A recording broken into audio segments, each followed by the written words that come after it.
comme ils approchaient de Jérusalem, de Bethphagée et de Béthanie, près du mont des Oliviers, Jésus envoya 2 de ses disciples et leur dit: Allez à la bourgade qui est devant vous, et aussitôt que vous y serez entrés, vous trouverez un ânon attaché que personne n'a encore monté. Détachez-le et amenez-le-moi. Et si quelqu'un vous dit: Pourquoi faites-vous cela? Dites que le Seigneur en a besoin et aussitôt il l'enverra ici. Ils s'en allèrent donc et ils trouvèrent l'ânon qui était attaché devant la porte, entre les 2 chemins, et ils le détachèrent. Et quelques-uns de ceux qui étaient là leur dirent: Pourquoi détachez-vous cet ânon? Ils leur répondirent comme Jésus avait commandé, et on les laissa aller. Et ils amenèrent l'ânon à Jésus et mirent leurs vêtements dessus, et Jésus monta sur l'ânon. Et plusieurs étendaient leurs vêtements sur la route, et d'autres coupaient des branches d'arbres et en couvraient le chemin. Et ceux qui marchaient devant et ceux qui suivaient criaient: Hosanna! Béni celui qui vient au nom du Seigneur!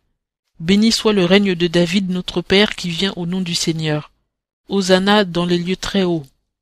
Ainsi Jésus entra à Jérusalem et dans le temple, et ayant tout considéré comme il était déjà tard, il s'en alla à Béthanie avec les 12. Le lendemain, comme il sortait de Béthanie, il eut faim. Et voyant de loin un figuier qui avait des feuilles, il alla voir s'il y trouverait quelque chose, et s'en étant approché, il n'y trouva que des feuilles, car ce n'était pas la saison des figues.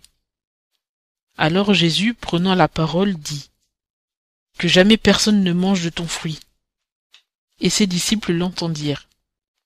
Ils vinrent ensuite à Jérusalem, et Jésus étant entré dans le temple, se mit à chasser ceux qui vendaient et qui achetaient dans le temple, et il renversa les tables des changeurs et les sièges de ceux qui vendaient des pigeons.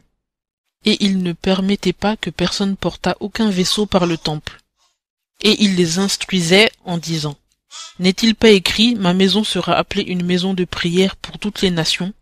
Mais vous en avez fait une caverne de voleurs. Ce que les scribes et les principaux sacrificateurs ayant entendu, ils cherchaient les moyens de le faire périr, car ils le craignaient parce que tout le peuple était frappé de sa doctrine. Le soir étant venu, Jésus sortit de la ville.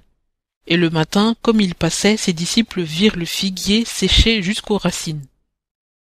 Alors Pierre, s'étant souvenu de ce qui s'était passé, lui dit: Maître, voilà le figuier que tu as maudit qui est séché. Et Jésus répondant leur dit: Ayez foi en Dieu, car je vous dis en vérité que quiconque dira à cette montagne: Ôte-toi de là et te jette dans la mer, et qui ne doutera point dans son cœur, mais qui croira que ce qu'il dit arrivera, ce qu'il dit lui sera accordé.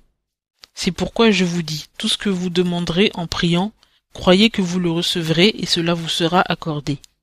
Mais quand vous vous présenterez pour faire votre prière, si vous avez quelque chose contre quelqu'un, pardonnez-lui afin que votre Père qui est dans les cieux vous pardonne aussi vos offenses. Que si vous ne pardonnez pas, votre Père qui est dans les cieux ne vous pardonnera pas non plus vos offenses.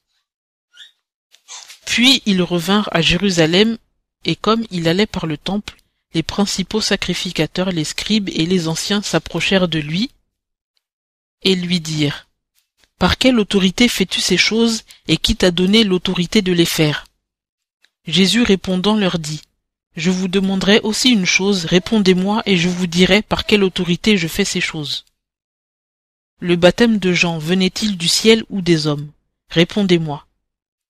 Or ils raisonnaient en eux-mêmes, disant: Si nous disons du ciel, il dira: Pourquoi donc n'y avez-vous pas cru?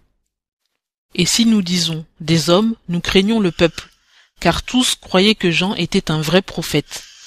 Alors ils répondirent à Jésus: Nous n'en savons rien. Et Jésus leur répondit: Et moi, je ne vous dirai pas non plus par quelle autorité je fais ces choses.